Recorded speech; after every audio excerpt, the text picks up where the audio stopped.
Hello, everyone. Welcome back to another episode of the Table Rush Talk Show. I'm your host, Misha, and bear with me, it's late. I'm super tired, and I am trying to get through this long intro. So today I'm shared to share with you part two of my interview with the Leaders of a Heart podcast. I was interviewed by Payman Lorenzo, and this is part two of that interview where I opened up, on this part of the interview, I open up about my path from a successful sales career to becoming a beacon for entrepreneurs in the podcasting world.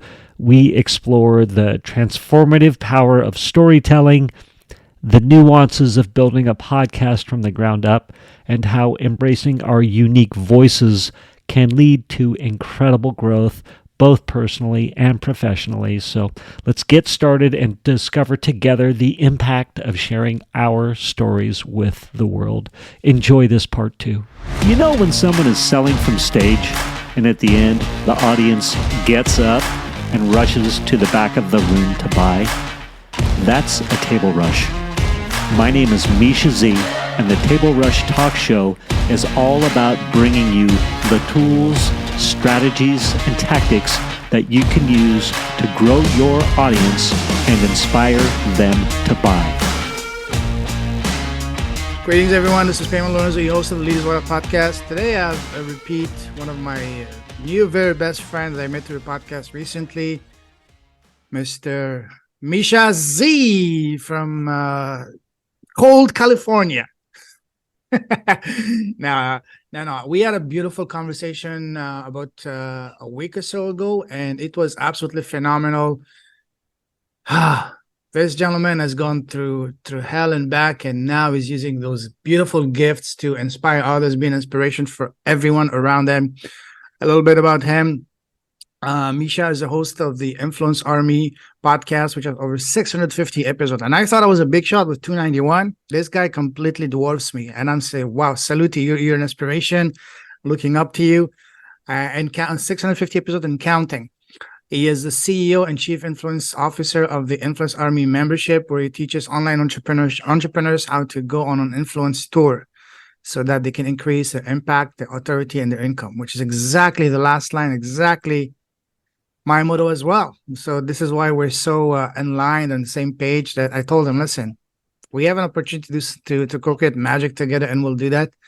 But today it's all for part two. Part one, we talked about his background, his story, and what a story. Just to recap, at the age of 17, he lost his girlfriend in a car accident. And if that wasn't enough, divorce and all kind of other things. So this guy is a true survivor at the truest form of the meaning of the word. And we spent the first episode was over an hour and a half or so. Absolutely beautiful heart-to-heart conversation, the type I love to have on this podcast.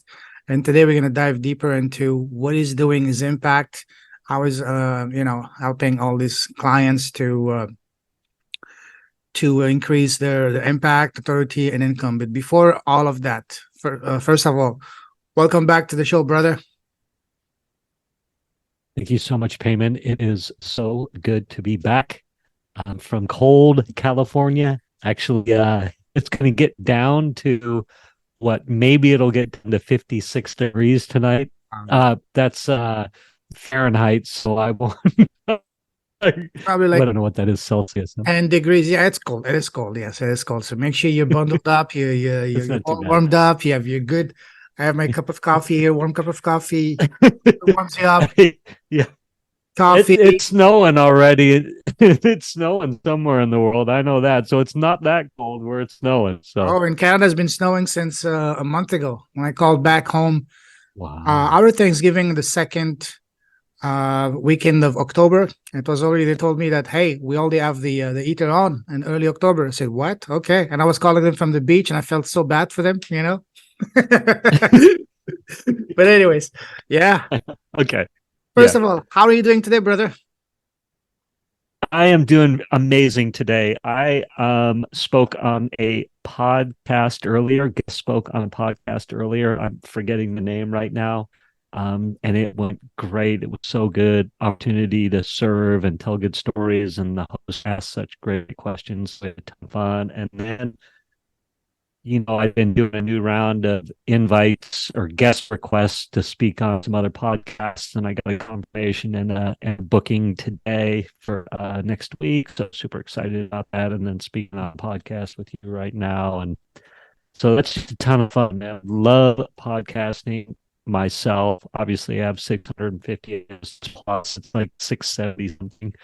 Um, I love speaking and sharing the message and just connecting and all that. So I'm having a great day to answer your question. Beautiful.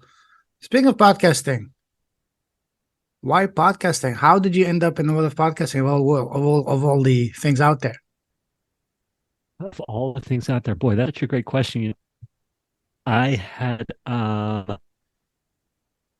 retired in 2015, 16, somewhere from my sales career of being a home loan officer where I was super successful.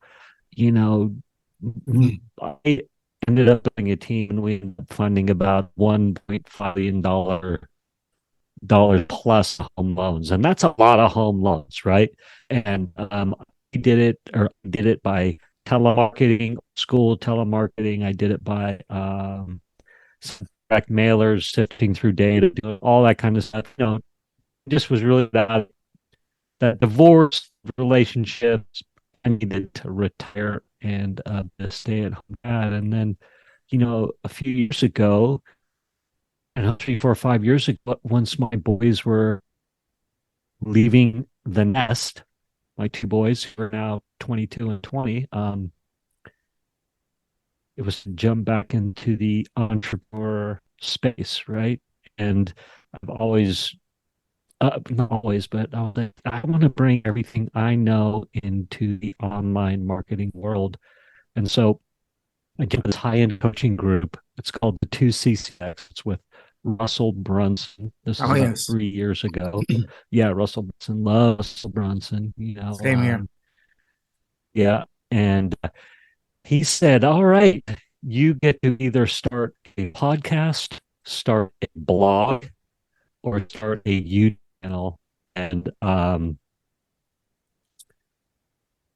just picked podcasting. And people are like, you have a certain look, this and that. You should be on YouTube. You should be on YouTube. And for whatever reason, I just went with podcasting, and I'm so glad I did.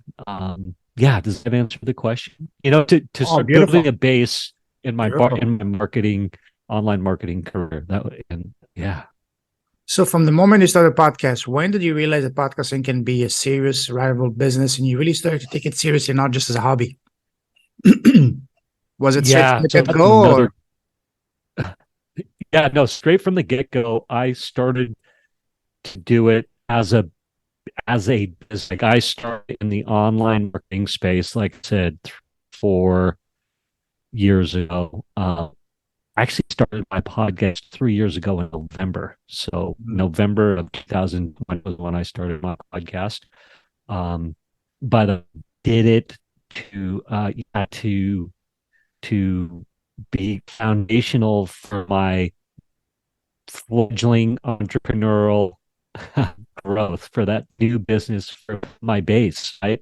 And I think, to directly answer your question, I got after it right from the start, was podcasting like mad, obviously, and it took me a while to get traction, right? It took me a while to get traction, and it was a labor. It's been a labor of love, right? And so some people like you, I know for you, you were able to leverage your podcast for financial success out of the gate, I think, or pretty quickly, right? If I remember from no, it took me a year. For the first year, I didn't make a penny because I had no idea how to monetize it. Because I thought, monetize a podcast, you have to build a massive audience and then make your money through sponsorships, ad spend, and all that good stuff. But I just stumbled upon a way to monetize it even with my little less than 200 subscribers. But no, at first I had absolutely no clue. Yeah. Well, I think yeah. So I think your question was, did it start out as a hobby or did it start out Yes. as a business? Yes, Mhm. started out as a business for me. Mhm. To answer that question, yeah. And I think but go on, I'll let you ask another question before I Sure, start. sure, sure. So you said you Right. started your podcast. You started a podcast right away for business. When did you really realize that, hey, this is this is legit. There's a tremendous potential in this. That it really caught your attention. Yeah. Say, hey, I need to go. Even though you started off as a business venture with this, when did you realize, hey, I need to go all in with this and really learn, immerse myself and learn anything I need to learn on this to really crush it? Yeah. So my uh the Influence Army podcast is V3 of my podcast. I'm right in the middle of a rebranding, right? So when I just kept Wow. the same podcast RSS, I just rebranded it, right? Some people tell you to scrap the old podcast, start a new. Some people will say just rebrand. To me, uh, I just find that rebranding is just fine for any podcasters out there. Just change the name, change the cover art, and keep charging forward. Let people know, obviously. Mm. But my podcast originally called "Bitch Slap: The Accelerated Path to Peace," and Wow. you know how the universe gives you like bitch slap. Sorry, I swear. But it's like oftentimes this gives us that smack on the side of the head and says, "Hey, no, you gotta change your ways," right? Mm. Or things that are perceived bad that happen to us are actually catalyst springboard for profound change, right? I started my podcast. I went on that idea. So I was interviewing people, been through so much, and we talked about this in the previous episode, right? Divorce, relationships. My girlfriend died in that car accident when, when we were 17. And just the ups and downs of life. And so I was so interested in people's stories of redemption almost, right? And so I started interviewing people about that. And I thought I was going to be in more of a healing modality Mm. business, right? Where, because I was teaching yoga and doing all these, I still love yoga. I don't do yoga anymore. But I thought, oh, maybe I will teach, inspire people more of like, who's the guy's name? Like Eckhart Tolle, something like Mm-hmm. that, or Yeah. Marianne Williamson, or something like that, right? And so, um, started learning about those really cool healing modalities, and you know, uh, ended up doing a summit called the Tools for a Good Life Summit. I believe you can go to toolsforgoodlifesummit.com. I'm not sure if it's live or not, doesn't matter. But I interviewed 20 people, and there was like I interviewed tapping people, interviewed, like meditation masters, like legit Indian Sikhs. You know what I mean? I interviewed all these amazing different people from all across these modalities, and I realized that I love sales marketing. I love it, and I have a rich history of it for my whole life through 20 years of sales of telemarketing, door to door, flyers, of building those systems, and follow up, and scripting, and writing scripts to stick to help you sell more, sell better, get your message across, sheets, all kind of stuff. And I was like,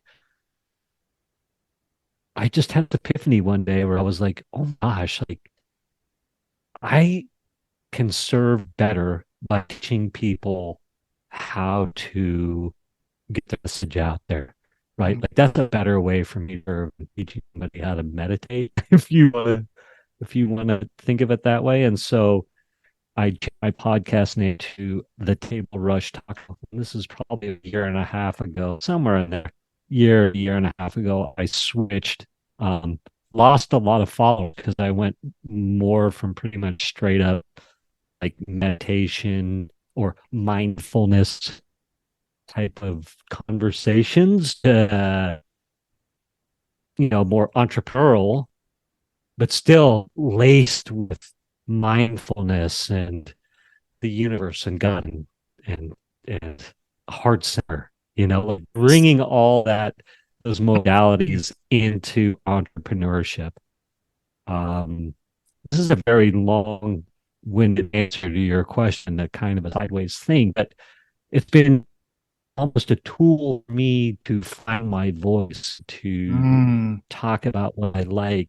I went from being retired, getting my boys through school and being out here, to the world's my oyster. I can talk about whatever I want, starting my podcast and slowly but surely narrowing down to where I am today, the Influence Army. And somewhere in there, somewhere in sort of the last year, I realized the power in using the podcast for me to find my voice, to test material, to start telling stories.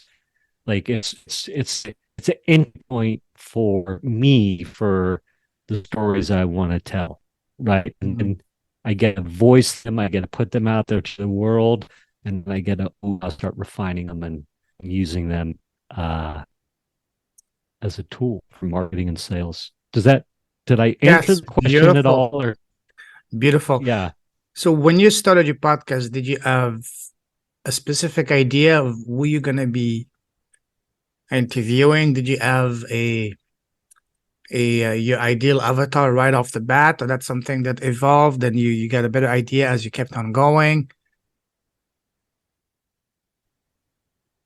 such a great question. It was super wide and Mm-hmm. broad, and I had no idea. I hated it when people said, "What? Who's your avatar?" It's Yeah. like, X. I don't know. Anyone with a pulse, you know? Same for me, And yeah. Wow, yeah, so we're beautiful. talking about avatar.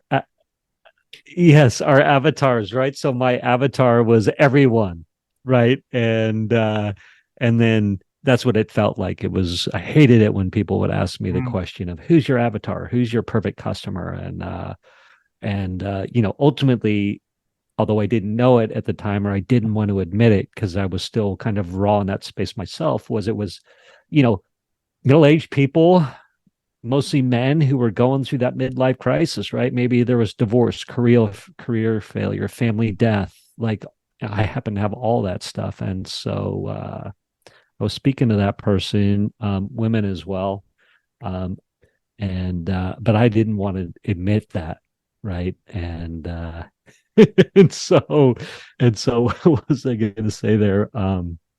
I love the idea, niche down and the fringes will follow, right? boy. And so we don't need to be scared of picking that avatar. And today, heart-centered entrepreneurs, man, I'm all about the heart-centered entrepreneur.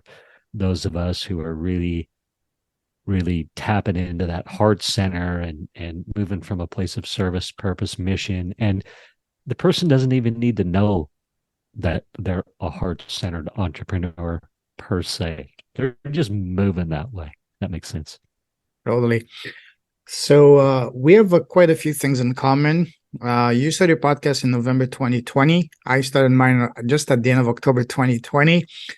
You know, plus what you mentioned at first, the avatar thing, same thing for me. I had absolutely no idea. I wanted to interview anyone with a pulse as long as they have a powerful story, Yes. and before you know it, things evolve and you get to have a better idea and all that of where do you want to take the podcast. When I first started my podcast, I wanted to build a an audience because I was about to launch a Kickstarter, a Kickstarter for a product I wanted to do. But then because it was, at the start of the pandemic, the world was completely shut down. I couldn't find anyone to make the product. It wasn't meant. It was not going to happen. So I said, you know what? Let's put that on the shelf. But I was still enjoying talking. to people, having beautiful conversations, and so you, Misha, when did you start monetizing your podcast? When you first started your podcast, did you have a game plan on how to monetize your podcast? Did you know, or is it something that you learned along the way? And if yes, how long did it take you before you started monetizing your podcast? Yeah. So I would tell you that I don't monetize my podcast directly, right? Some people are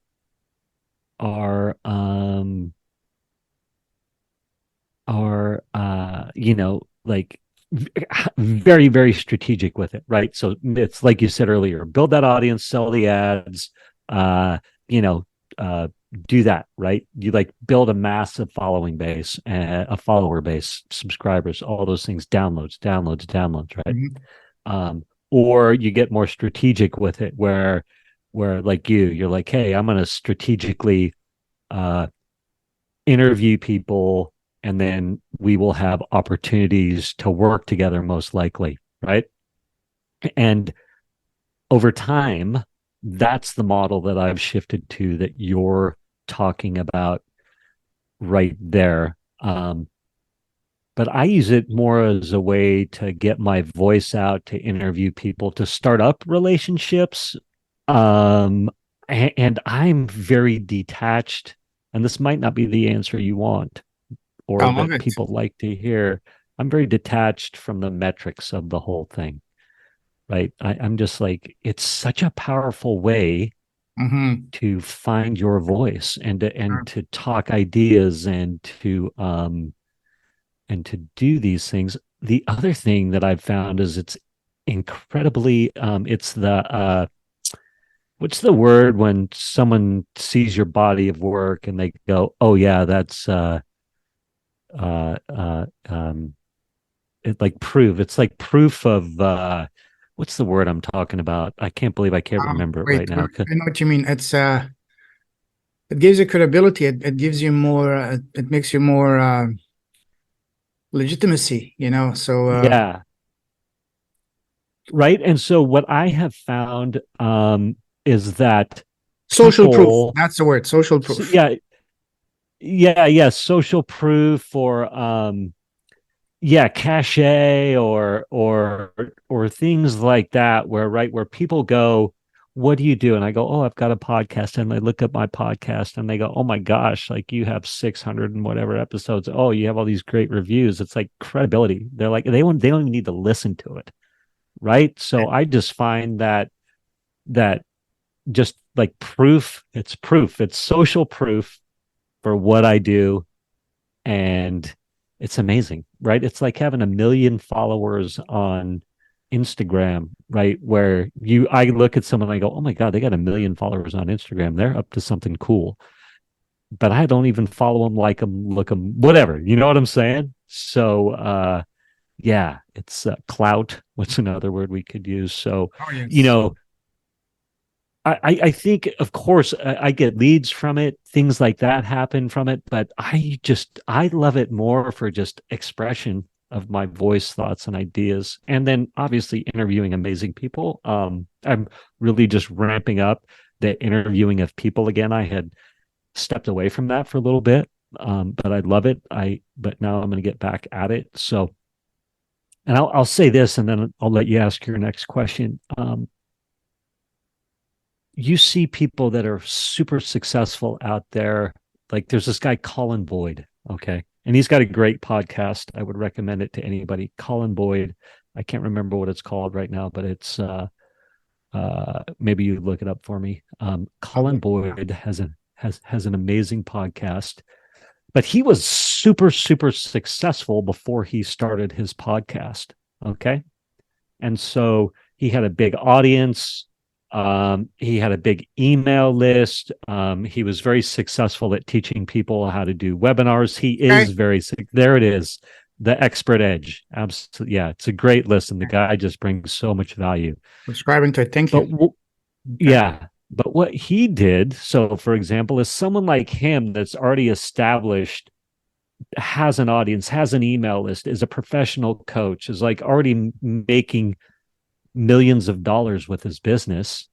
He was able to start up his podcast and bring uh like very strategically, right? Which is awesome. So you see people who are like movie stars. They're like, I'm going to start a podcast, and they can be strategic with it and monetize right away because they're already bringing an audience. They're already bringing a message. They're already bringing, I don't want to say something to the table, but they're able to leverage it in a very specific way with an audience that they already have, and then Mhm. that begets more audience, right? Sure. Um, or brings more audience. And so I think that that's kind of the way that podcasts are presented to us as podcasters, right? We see successful, like Joe Rogan's been doing it forever. He was first in the game, bleeding edge, and Joe Rogan's amazing. You can disagree or like or not like his content, but the dude is smart. He's funny. He's compelling, and he's a master of the craft, and he's been doing it for a long time, right? So you see a lot of people that have been doing it for a long time, right? People who are new to the game, it's hard to gain traction. And if you, where I'm sort of ranting right now, but I think there's this illusion that start a podcast and you can monetize it. Bam. I love what you do because I know we're not here to talk about you, but you're like, hey, you can literally teach somebody to start a podcast, leverage the interview process to create a stream of income very quick, right? Yeah. So there's that. Me, I'm like, it's a voice thing for me. Oh, me There too. you go. That's a long ass answer. As they say, the gold is in the ramble. Yeah, It's so true. Because yeah, I have to say, when I ask a question, I go all around and I come up with a 5-minute answer. Say, wait, what was the question again? yeah. Which usually means I don't know, or I want to sidestep the actual answer, you Yeah. know. Um, but No, I go ahead. no, you're absolutely right. It's all about the voice. For me, when I started, one of the greatest life-changing benefit of podcasting has been for me to find my voice. Forget about the Yeah, finance roles and all that. It's or the connections. For me, it was finding my voice. Stop chasing, the next shiny object, or jumping from one yes, opportunity to another. It's been yes. finding my voice. Oh, and one thing I wanted to ask you, because if you a couple of questions. You, first of all, your podcast when you started, even now, is it mostly audio or video or both? It's mostly audio. I know that the video is very powerful, and I Huge. even believe, yeah, what is it? Spotify allows you to do video on it now. I get, yeah, when the time is right, I'll go to that. I think that you didn't ask me this, but I'm just going to say it, right? It's, Please. it's, it's like, somebody asked me on the interview today, where can I find you on social media? And I'm like, where you can find me is on my podcast. I'm always podcasting, and you can subscribe to my newsletter. And then, then you'll get access a couple times a week to what I'm up to. Like social media, yeah, you can find me there. But as soon as I made that shift to like, I'm all in on podcasting, and that's my base. Mm, The Everything changed, right? I'm like, I'm not chasing the social media. I mean, it's a very powerful tool. And if you have a sure. team and you can leverage it and all this, but it's like, you want to know what I'm up to? Look at my podcast, and someone can look at my podcast, right? And Sure. then they're like, oh, cool. I see you're up to something, and you're consistent, and you Yeah. got a message, and there's so many shiny objects out there to chase. And Oh yeah. I think in hindsight, in 5 years, one day at a time, as I continued to have success, but like, darn it, I should have been posting my content on YouTube at the same time, right? Or I should have been doing all my episodes video style. But I don't trip on it anymore. I'm like, when the time is right, that stuff will Yes. happen. Uh yeah. I'll tell you another thing too. You did not ask me this, but I a lot of my journey recently, or of the new journey online, has been dealing with that imposter Oh, syndrome, yes. this That's huge. imposter syndrome, right? And so I was a lot more successful with my podcast than I knew or know, and it's still the case. Like, I needed people to point it out to me. Like, I had a couple friends who we've been in this entrepreneurial journey together, and they're a few steps ahead of me, but they're like, Misha, like, you are so influential with your podcast. Like you need to come to reality and you need to realize it and see it. And I was like, I don't know. And just like, and this self-doubt around it. And Mm. finally, they told me one more time, and it sunk in, and I was ready to hear it. And I was like, oh my gosh, this is true. And I think that that's when I let go of needing to have this social media presence, or these other things. I'm not saying any of that's bad. There's a time for all of that. Of That course. is Yeah. great. um I'll say this about social media too. One thing I've learned, I know you didn't ask me this question. I'll give you time to ask me a question again. But I have found that works really well for social media for me is just strike at it for a couple of months, put myself out there, put an offer out there, play around, and then pull back, Mm. and then come back on there. And people are like, "Where were you? What are you doing? Oh my God, it's so good to see you again." And then pull back, and then jump back in again. And that works very well for me. This illusion of needing to be ubiquitous on social media out there all the time is Mm. absolutely just that, just an illusion. And anyway, I'll stop now. Next No, it's question, beautiful. please. I love that. I love that. I love that. So, how would everything is a progress, a journey. For example, if you go on my YouTube channel, if you take a look at the first 5, 10 episodes, they're not the best because I had no idea what I was doing. The camera was right on my face. My nose was too big, was too dark. But I leave it on purpose so people can see the journey. Oh Was it the my gosh, same for yes. you? If you look at your very first few episodes, was it always like not the best sound, Oh not yeah. the best, lots of especially for you, it's you said it's mostly audio, so audio it's how would you Yeah. talk about the progress, the journey of from the very first episodes to now to what 651 and counting, closing 700, and by next week you'll be at 2,000 Yeah. episodes. So Yeah. So I want to say, first off, I love how you're committed to putting your content on Facebook, number one. Not Facebook, YouTube, number one. Yeah, I YouTube love and that about you. Facebook. That's Yes, like, yeah, I did. Yeah. yeah, you're like YouTube number one. It's going there, and you're committed to that, and it's great. And so perhaps, the posting of the podcast of the interview might be delayed on the actual podcast platform for whatever reason, but like, you're on it on YouTube, right? Mm, And so that's cool, and I appreciate that. thank you.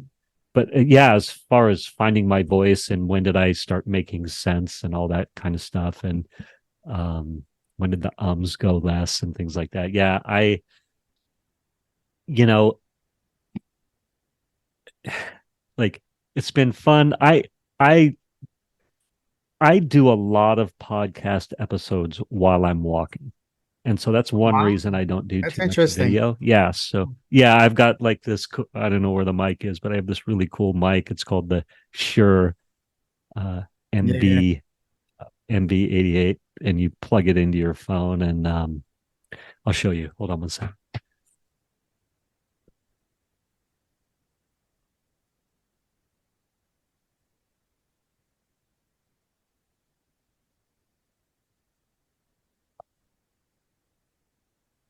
And so, since I'm always these days walking and recording episodes, that's why I'm not really so attached to video, although I could be, right? I could be filming myself as I was walking, but so I put Mm. the little mic on there. right? And then I can just record my episodes more stream of conscious. Um, but my setup now, like the lighting is good. The mics are good. Mhm. Like it's a different, I have a professional setup now. Yeah. yeah, absolutely. And it's been fun to watch that grow, right? To where even as I got my first ring light and then I got, a side light over here and then I got another side light over here, and then I got the booms and then, What was got the a better first camera. What was the first microphone you started with? Do you still have it? I kept mine. I'm gonna keep it as a souvenir. I'm gonna frame it because that completely changed my life. Do you still have the first Yeah, microphone that you started with? That little this thing, is it. I that bought this thing. microphone. Yeah, I bought it 7, 8, 9 years ago by now. I've lost track. It is so great. And so, yeah. And I just started interviewing people. I started recording everything before I started the podcast. Mm. And so when I got ready I had been planning on starting a podcast for a long time. And then, of course, I finally did. But that's the mic. Yeah. And then the next one, I actually have a bunch of mics, but Yeah, I uh, can see that. the other one, yeah. Where's the one that there's the MV88 Plus, which is the next one I got, which is this, but it's easier to put on stands and things. So Mm. I got this, the Plus, and then I got this one right here. Very nice. Very nice. Wow. Yeah, yeah. But yeah, so I would still tell you, yeah, you know who my favorite subscriber listener is? Tell me. Me. Because you do it for I yourself. love Absolutely. Yes, yes, yes. I love listening into my episodes, man. I just feel like I'm like, you know Yes. what? How did that one sound? I'll listen to it and I'll be like, you know what? It's usually something I need to hear and remind myself of, or I just am being funny or whatever. So there you go. Anyone listening, you know what? I don't know. I should have started my podcast the first time I thought I should start a podcast. It took me, like I said, I bought this mic and finally got the courage, 5 years later, which was 3 years ago, to finally start my Wow. podcast. Okay. So, Yeah. Misha, glad you mentioned that because that you enjoy listening to your own podcast. For me, I'm the same. Does it ever happen to you while listening to your podcast, to your episodes, and then you find you catching yourself saying, wait a second, where's that coming from? Did I really say that? Because that happens to me all the time when I listen, for example, our episode, every episode before I release them, I rewatch them. I just to make sure Yeah. there's everything is good. And then honestly, I found myself countless times saying, hey, where is that coming from? What did I really say that? It's almost as if the information sometimes comes channeled to me. I would not say some of those things in a normal setting, but sometimes when I speak, they just like flows. Does it ever happen to you when you're listening to yourself afterwards? Yeah, I'll tell you this. I made a commitment right when I started my podcast where I was like, I am publishing every episode I record. Mm. I am not going to be self-critical of it. Like I record it with right. And I'm like, if I hit record, I'm publishing it. And there's only one episode that I didn't publish. And I can't remember why now currently. I must have been super, super, super raw about something.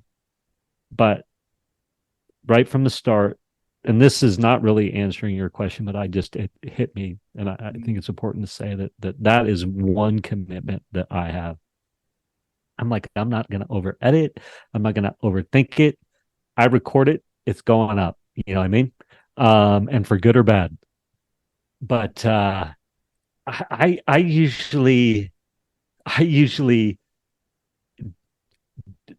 answer your question directly, I'm not like, oh, that was something that came out of nowhere, right? I'm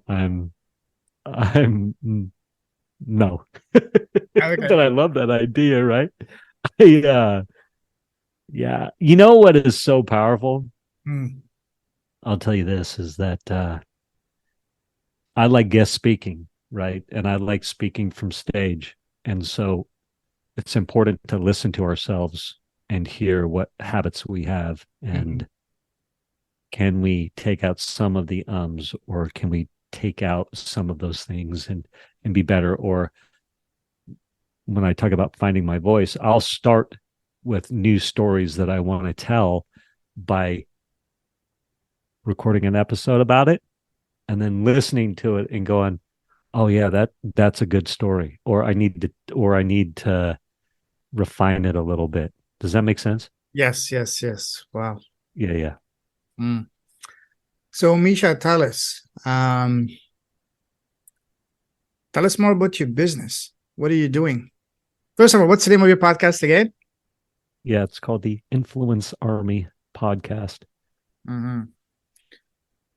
So, what am I doing with my business? So, I teach people how to go on an influence tour, how to increase their impact, their authority, and their income. By going on an influence tour, and that's guest speaking on podcasts, and then guest speaking on YouTube channels, and then great now, what partnerships can we develop? What affiliate relationships can we develop? Right, and all of these types of things are so powerful, and they're a great way to leverage other people's audiences and things like that. I've just seen so many people um, throw good money after bad at social media marketing, right? And they're trying to get their message out that way and figure out their marketing that way. And it's people flame out all the time and they run out of money and they give up, right? Mm-hmm. And so I was like, oh my gosh, I had this epiphany. I was like, one, people need help learning how to tell their stories, right? So Rick, who's in the Influence Army, my membership, and one of my frameworks is the Story Bank, get your stories together framework, where you start inventorying your stories, right? And you look at the story arcs of your life. So you name the story arcs of your life. So for me, there's like the recovery years, there's the success years, there's that arc, right? The mortgage salesman success years, and then there's the divorce, failed relationships, death years, right? And then I've got 4 story arcs, and my 4th story arc is the digital marketing years, which is in effect now in the last 3, 4, 5 years. But within those arcs, there's stories, impactful stories. There's what I have you inventory are your stories, right? Mm-hmm. So if we go back to my recovery years, that story of my girlfriend at the time dying in a car accident was a profound time of my life, right? And so I've got that inventoried, and so it's like, all right, when's it an appropriate time to tell that story? Or in the in my success years, in that story arc, it's like, oh yeah, I was a telemarketer, I was a direct mail person, I door-to-door sales, and I have all kinds of stories around that, right? Et cetera, et cetera. And then we go on to what are our impactful people stories, right? So in the digital marketing years, the now, who are the impactful people stories? Well, I joined Russell Brunson's, high-end coaching group, and he's been very impactful for me, right? So I have stories around that. You know, when I did my summit, my first virtual summit, digital marketing, in the digital marketing story arc, and I sent out an invite to Anthony Trucks, and you can Google Anthony Trucks, but he's spoken on some big stages. He's spoken at Funnel Hacking Live, right? And I said, hey, Anthony, I'd love to have you on my summit.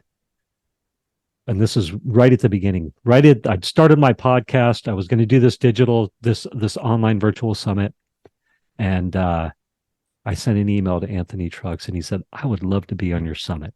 And I Wow. was like, I can do this. Yes. Right.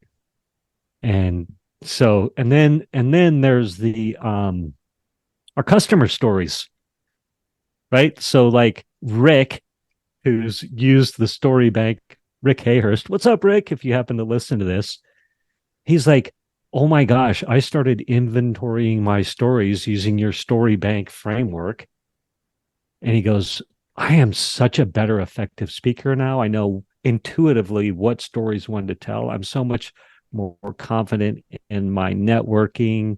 Um, right. So customer stories, right? And I have Mm. more customer stories, right, that I can tell that like I teach people how to get on podcasts. And so Dawn Gadden went from before she was super frustrated. She's like, I'm all over the place with my message, not all over the place with her strategy to get herself out there. She was burned out on putting herself out there on Facebook. She was burned out on, finding another marketing strategy. And she jumped into the influence army and now she's booked on 6 podcasts next month, right? And she's like, she knows the exact next step to take. She knows what stories to tell. I'm not sure if I'm answering your No, question, but absolutely. That's these are beautiful. the This is things gold. that This is do. gold. Yeah. Yeah. Wow. Yeah. Yeah. Yeah. How Yeah. did you come up with So that? One thing I noticed about you is that you love the word framework. How do you come up with those? And I mean, with the getting people into an influence store, how did you get into that? How was that an epiphany, or is that something that you went through yourself, or you realized, hey, people are struggling to get into bigger podcasts or podcasts to get their message out? yeah, great question. Love that question. Thank you for that. So here's exactly what happened.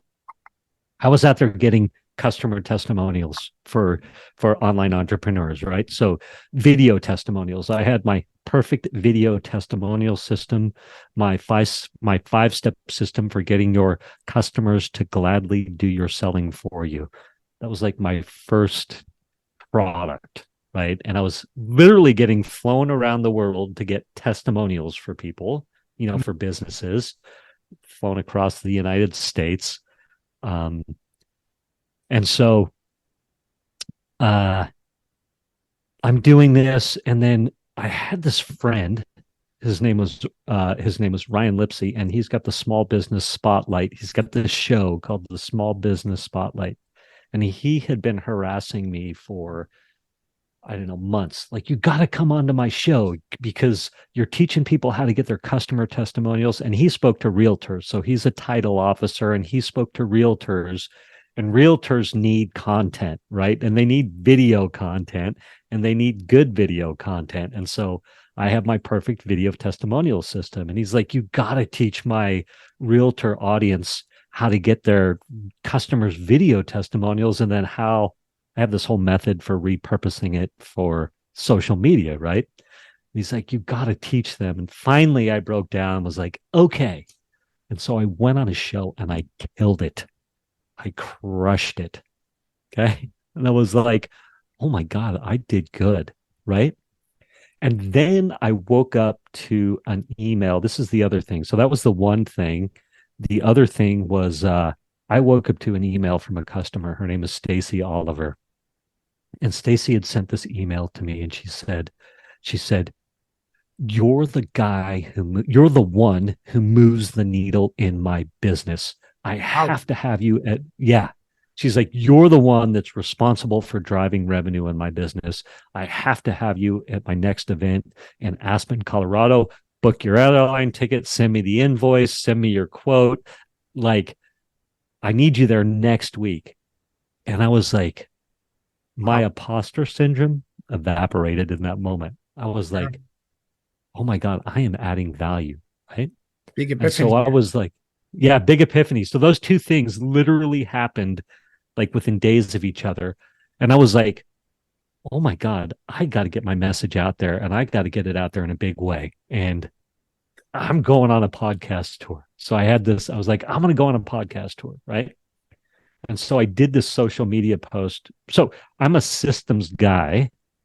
right? And so it was like, if I systemize the outreach process, the finding of the podcasts to speak on, the replies, I script it all and build this machine, then it would be easy to guest speak on 50 podcasts in 100 days potentially. So I did a post and I was like, hey, anybody out there? And I said, hey, everybody, I'm going to go on this podcast tour. I got to get my message out there. I'm going to create all this stuff, these systems and procedures on how to do it.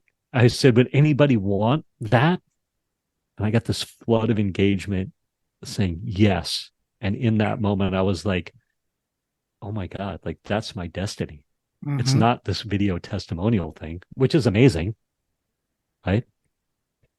But it's to help people guest speak on podcasts. So that's it. That's the story. Does that answer your question? Oh, big time. So you mentioned video testimonial. Was that your business before, helping people get more video testimonials?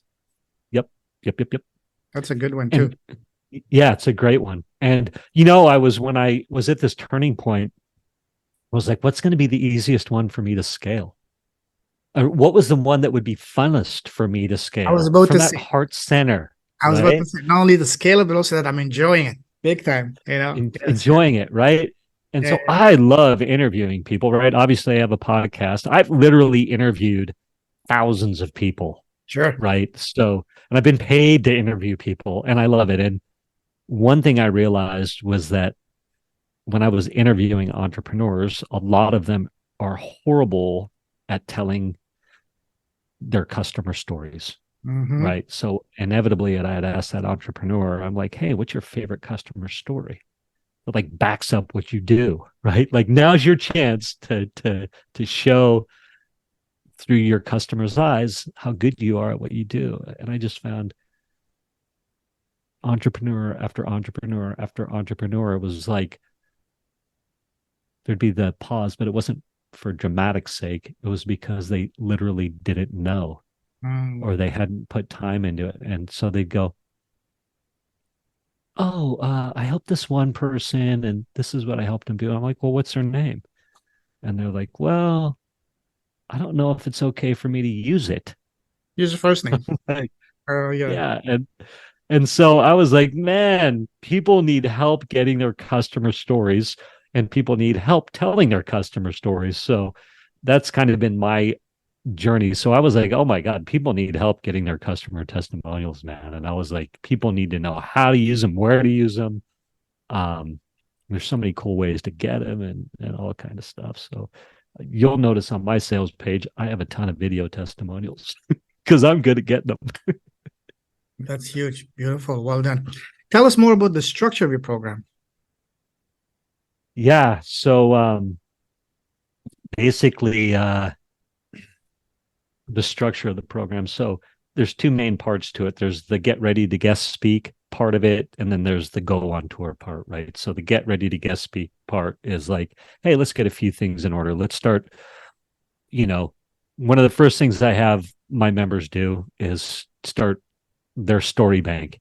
Doesn't mean it needs to be thorough and filled out completely, right? But it needs to be, you need to start thinking about it. So I'm constantly adding stories to my story bank. And so what I do is I put it on my notes first in my iPhone. So I've got a running list. So you can literally see right here, stories for the story bank. I've got Steve Burt, make your bed. And he was like this first guy in my life that was like, hey, start making your bed. So much good stuff will come from that, right? And I have other stories around that. I've got stories from when I was a commodities broker. I don't tell this much, but when it came to me the other day, when I was a commodities broker and I was in financial services, people were investing a lot of money through me, right? I was a broker, a commodities broker. So for oil futures, wheat futures, this was V1. And all that sugar. Yes, all of those. Yes. Exactly. Currency, yes. Currency. Exactly. Highly speculative. Some of the most highly leveraged speculative markets in the world, right? Which means that you can lose your ass quick and you can lose everything you've got plus some faster than you can blink an eye. So I was constantly telling my customers, this was the first sales job I had official sales job, like telemarketing. I was bringing in retail commodities clients, people who wanted to speculate in the markets. And, part of it was like, hey, look, you need to know these are the riskiest markets in the world. This is Vegas money. This needs to be money that you have to be prepared to lose. 9 out of 10 people who play these markets lose everything. And it's true. And that stat, I'm sure, is still true today. And they'd say, okay, but I'm going to be different. I'd say, okay, come on in. No, I almost My get point into is, this. Sorry, go ahead. Sorry, go ahead. no, what were you going to say? Does the But name Ken Roberts ring a bell to you? yes, opportunities and options. Was that it? Or I I don't know. signed up for this program way back when I was finishing high school, getting into university. I was really interested, intrigued, but back then I was in high school. I didn't have the money, so I didn't do anything with it. But I learned about how to read the charts and all that. And he was saying this is the Yes. most. He was very big into what is it? Silver hog and stuff like that. That sounded like Yes. magic to me, but back then I didn't have Yes. money, so I didn't do anything with it. But yeah, wow. Yes. Yes. Yes. Yes. So Is he the still around? reason I probably I don't know. He can't be. He was an old timer when I started. What 20? What's that? This was in Back the in the late late. 90s, early 2000. Yeah. Yes, exactly. I So used to get his charts he in the might. mail, but I haven't seen any ads from him since then. Yeah, I actually went and interviewed with him in where was he in California? He was somewhere like mid coast California, Ventura, California, and anyway, but point Yeah, yeah. is that people would lose would well, you got to be good at telling a story there, and you had to frame people right on the way in and say, look, you're probably going to lose your ass. Everybody does. I literally used to tell people, look, if I knew where the markets were going, I would be on a boat in the Bahamas. I wouldn't be talking to you. Yeah. So keep that in mind, right? Just because it was like those markets are brutal and they still are. Um, most people are tremendously underfunded. But point is, people would lose money. I'd need to call them right away. You couldn't delay, right? Mhm. It was like, hey, bad news, pick up the phone. Trade was not good. You lost this much money. This is how it is. And say it to the point, detach, and just no delay. And so I bring that habit forward. Like I'm constantly setting proper expectations, and if there's bumpy news, I'm letting you know, and I'm not hiding or running from it. And it served me very well throughout my sales career. So anyway, I just tell you that. So that's a story that I'm like, yeah, I need to refer to that story more. And actually, you resonated with it already, right? Mhm. Um, follow up. I don't like that is serving me so much right now, but like I need to tell people how I learned my follow-up skills, right? Because it served me so good. And I think in the online marketing space, people are like, there's just this magic pill where you're gonna do something and money's gonna rain down. It's like, no, man, you develop an opportunity, you're probably gonna have to follow up, Big right? time. To a certain extent. And that could be with email sequences, with literal live phone calls, with whatever. And actually, we were just talking about this story right now. When I was going to launch my membership, it was Mhm. either going to be on podcast speaking or testimonials. I was like, Mhm. what? And I was like, God, like, what is it? What should I do? And the answer came very clear: help people freaking get their message out through an influence tour. You're good at that. That's what you know how to do, and it's your gift. So go for it. And I was like, yes, okay. But anyway, so I encourage people to constantly be documenting their stories and Mhm. then the success points along the way. And then it's like, okay, great. Now let's put some content out to your existing audience, letting them know that you're going to go on a podcast tour. I call it a soft launch. And then you'll generate a lot of podcast opportunities super quick. And then it's about refining your message. I'm also big on the call to action. So many people fail at the call to action. Like if right now you could say, hey, Misha, where can people find more information about this amazing podcast tour or this Yes. influence tour? You could say, go to badzuck.com and you could actually join now, or go to guestingguide.com and you can download all the questions you've got about it's a PDF, it's a guide, guestingguide.com, how to launch and run a profitable podcast tour. Mm. If you happen to be going there right now. So stuff like that, right? And then it's like, great, now here's how you find the podcasts more than you know what to do with. Great. Now let's start sending out invites, and great. Get your call to action in line. Great. Frameworks, right? Frameworks. You said you seem to love frameworks. So many of us online entrepreneurs actually don't have something to sell. And it's like, it's the frameworks that we have. Frameworks. You can call it a system. You can call it a process, solution, model, method, right? Where my perfect video testimonial system, my 5-step system for getting your customer to gladly do your selling for you. People are like, yeah, right. And it's like, and people will say, well, it's customer specific. And I'm like, you know what? I actually have it's funny. I have I'm always putting my frameworks on note cards. I don't know why. It's funny. It's an old school habit, but the borrow my framework is my 2-step framework to instantly name and systemize your process so you can easily bring it to an audience and give them a reason to buy from you. Right. And so I can literally, somebody could go, it's one of my gifts that I have actually is I could talk to you. You could be like, what's this? What do you mean? Like, what I do is customer specific, or what I do is I can't think of a name for it, or I don't really know what I do. In 10 minutes, like, we'll have a name for your framework. We'll have the 5 steps. we'll have it dialed in, and you can be talking about your framework or your system process method, right? So those are things that I teach. Beautiful.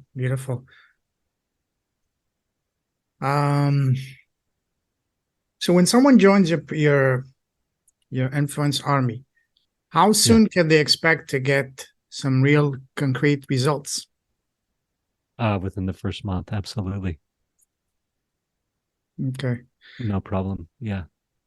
So within the first month, you show them how to find the podcasts that are relevant to them, and then send the invitation, because I seen one of your emails and I was blown away by the content. I said, wow, this is gold. Usually I don't read emails. I don't reply to emails because I have my inbox is like 20,000 unread emails. Just one. I have like over 100,000 across all my email accounts. But this one, I saw your name. It's okay. Yeah, this guy. Okay, let me open it. I read it. It's wow. And I was compelled to reply, say, yo, brother, this is gold. Yeah. And I've been in podcasting for a long time, but I said, wow, this is genius. Yeah. So share with us an example of the most remarkable transformation you've seen from one of your clients. I love it.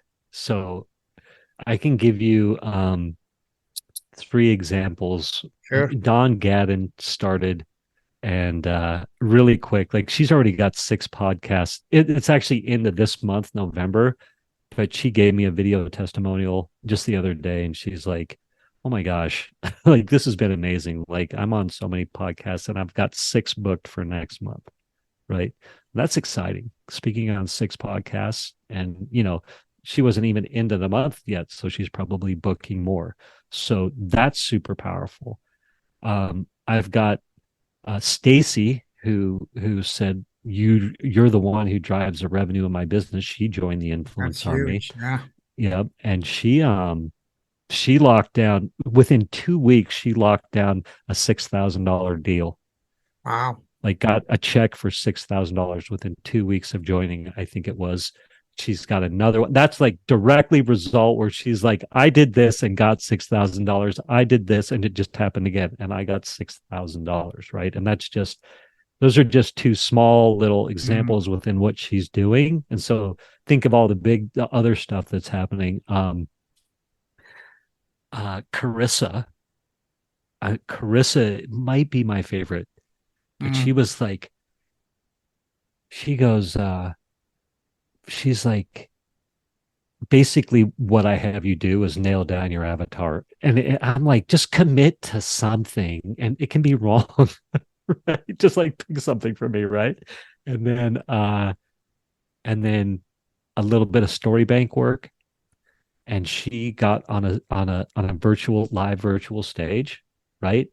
And and talked directly to that avatar. I have this framework that like you pick out your framework, your avatar, and then a couple of stories. And she secured a $30,000 package. And she like she she she called me, and I wished I was recording at that time, but she called me and she's like, "You're not gonna believe this." I I have another testimonial that I got from her, but she was tired and but she's like, "Oh my God, this is a great story." But in the moment, she's like, "Oh my God, you're not gonna believe what happened." And she literally said, I spoke to my avatar, I spoke about their pains. I have this I can't remember what it's called right now. One of my frameworks. That's why I write them on cards because I've been cranking out so many frameworks. Oh, it's the call out your audience headline. That was one of them. So you call out your audience, and then there's the it doesn't matter. She hold on 1 second. Where is it? It's the feelings, thoughts, actions, bridge statement framework, which basically you talk about someone's before state and after state, and then which I learned from Stu McLaren, who's amazing. But Stu, I took this idea he had, tweaked it a little bit to fit with me, and basically you're the bridge. It's obvious that you're the solution. This is your pain state. Like, call out your audience. This is your current pain state, and this is your future state. And they're like, "Oh my God, Misha's the bridge," right? So Carissa got on stage, was like, "Here's my audience. Here's their before state. Here's their after state," but in her own words, right? And this person was like, "Oh my God, you are speaking directly to me. Here's this $30,000 package." But there you go. So it's that kind of stuff. No guarantees. Anybody watching this, no guarantees. Like, you got to be willing to do the work. You got to be willing to put yourself out there. You got to be willing to,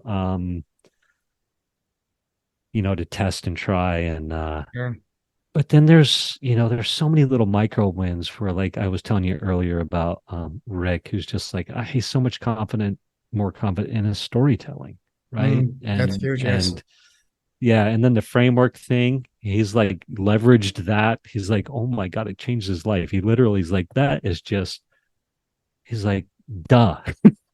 And he's super successful at what he does. So it was like, this isn't like a new guy. This was like, it changed the way he went from a 72-step process to help his customer, which is just outlandish, right? You can't tell someone I've got a 72-step process for you. I'll say, see you. Thank you very much. So he was able to clean it up and make it sexy and I don't know. There you go. I could go on, but thank you. Did I answer your question? Yes, beautifully, and some more. How are you getting your clients? Oh yeah, that's a great question too. So, so what I do now is I guess speak on podcasts and talk about my guesting guide, or I talk about badzuck.com, or I get referred people, lots of referrals. I know one of our conversations, I don't know if we were interviewing each other or just having a friendly conversation, but you're like, I love networking events. Payman, I love networking events. And so I love going to networking events. And usually, if it's not somebody getting direct business from the networking event, it's someone there referring somebody to me. So I do it all. I love it all. And Are you then, going to BNI events? not yet, but I was thinking about it. I was like, maybe I'll Should. jump into some BNI stuff. Yeah. Yeah. Someone like Yeah. you would be a no-brainer, especially helping those professionals, say accountants, realtors, doctors, Yeah. designers, whatever, any professions. Yeah. Yeah. That's So, beautiful. yeah. And I'm really gaining some good momentum. So, super exciting right now. Yeah. So let me ask you the big question. The big question is podcasting worth it still in 2023 and beyond for someone that just considering it and said, oh, maybe I'm too late. Maybe it's not for me. What would you say to that person? I would say, tell that part of your brain that's asking your questions to shut up and Shut start the your front door. podcast. Shut the front door and start your podcast. Like, Yeah. you will be a better, like, I've done 600 and some episodes. I've interviewed hundreds of people. It's catapulted me to a lot of the stuff we've talked about. We're a direct result of me doing the podcast. Sure. Right now, I can get in front of a camera anywhere at any time and talk about what I do. I'm comfortable in front of a mic. Like, are you kidding me? Sure. I think there's so much noise in the podcasting land that once you get a little bit of legs, it's easy to start to differentiate yourself. People turns out are not very good at marketing their podcasts organically. So I think that there's a ton of opportunity for people who are willing to try some guerrilla tactics, some organic marketing tactics. Yeah, I think there's still growth. I'd say even if it's peaked, man, like, yeah. Did that answer the question? Yes. Yes. I saw a chart 2 years ago that said Yeah. the podcasting is about to double in the US by 2023, and 2024 is going to double again and double Yeah. and double and double. And I I see it. believe it. Yeah. Yeah.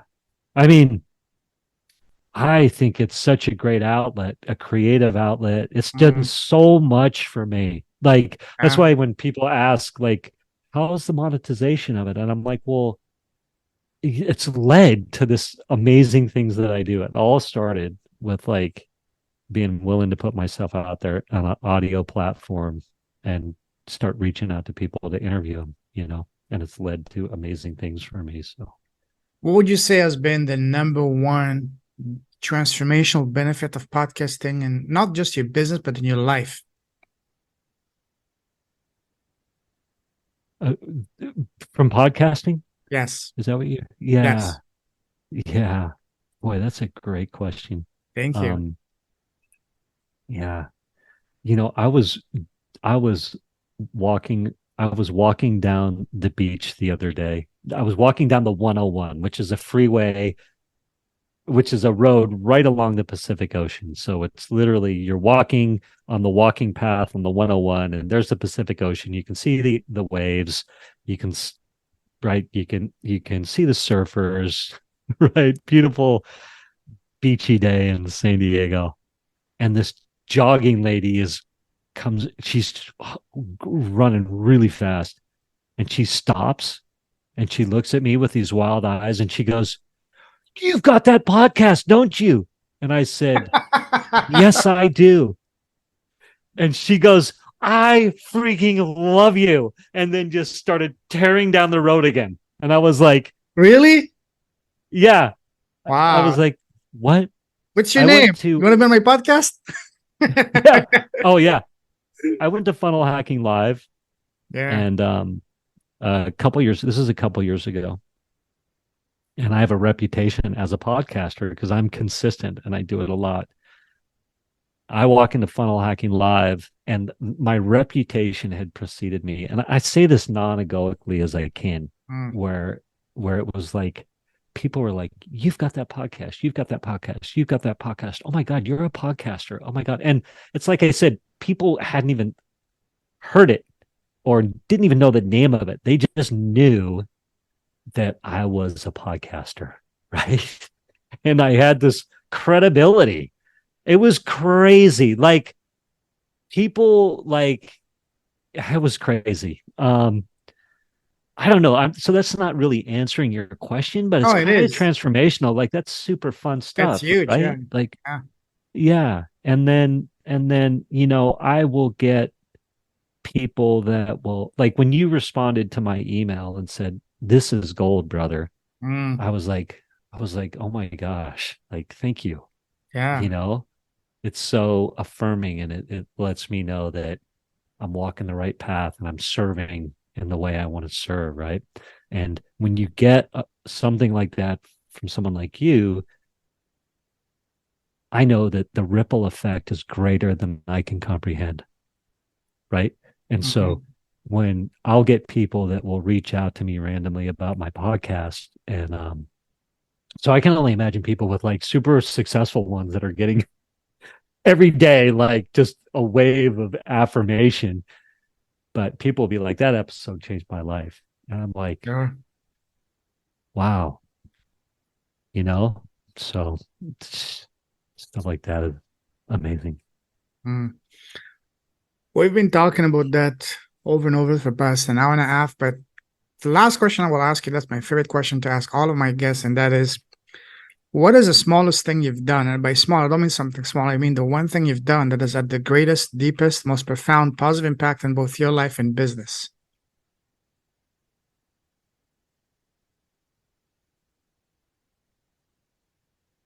Like, for The thing example, that for came to, me, it's been yeah, starting my podcast because that completely transformed my life.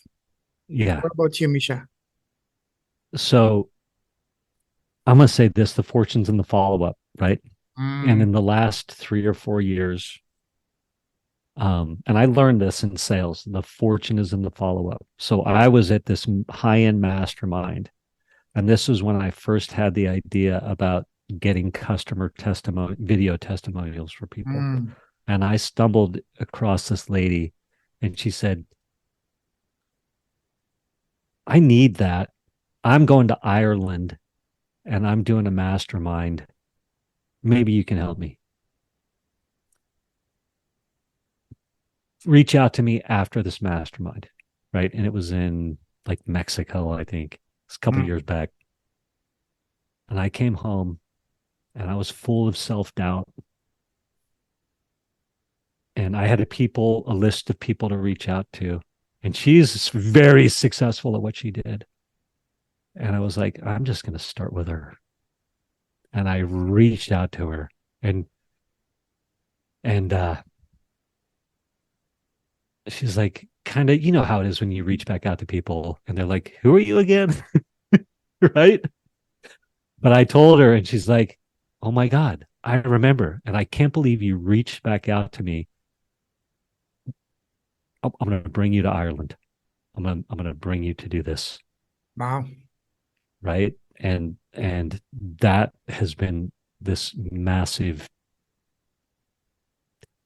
I mean, that was transformational and catapulted me forward, right? Hmm. So like that, yeah, that's like, and it's a small thing. I mean, it's a big thing now, but in the moment, it was really small. Here's a list of 5 people I made contacts with. Start at the top and follow back up with them. And Sure. she was the first one I followed back up with, and it just led to amazingness. So tiny, tiny in the moment, but all of a sudden it was just like grew these legs. Open the world to you. Yeah, absolutely. Yeah, Beautiful. yeah, Listen, Misha, I can talk to you for hour and hour. We've been talking for almost 2 hours. Beautiful. Love, yeah, love what you're doing, your passion, your energy, your drive, everything. But let's wrap this up. We'll definitely do a part three very soon. If someone wants to connect with you, what's the best way to do so? yeah. So go to guestingguide.com, download my guesting guide, and you can get on my email list, right? So then you can get, the couple emails I send out a week. If you're like, oh my gosh, I want to join, I want to go on this influence tour, and you already know already after watching our conversation, you can go to badzuck.com, badzuck.com. And then if you're like, then you can follow me on Facebook, Misha Zvagansoff. on Facebook. I hang out on Facebook. I'm in and out of Facebook, but and you can always DM me through Facebook. And there's only one Misha Zvagintsev. Yeah. There you go. What a cool name. Yeah, right. Seriously, no, listen, absolutely. It's a blast talking to you. I salute you. You're a true leader with a heart. Keep shining your light. Keep blessing the world with your presence, your impact, everything you're doing, brother. We're definitely going to be talking soon. Looking forward to part 3. And as we say back home in Canada, have a fantabulous evening for you and soon to be weekend for you, brother. I salute you. Take care. Thank you so much, Payman. It's been a pleasure, and I look forward to part 3. Same here. Take care, brother. Cheers. Thank you for listening to this episode of the Table Rush Talk Show. For resources to help you sell your stuff, go to belove.media/resources. That's belove.media/resources. And be sure to subscribe, comment, 5-star, and share. Thank you again for listening.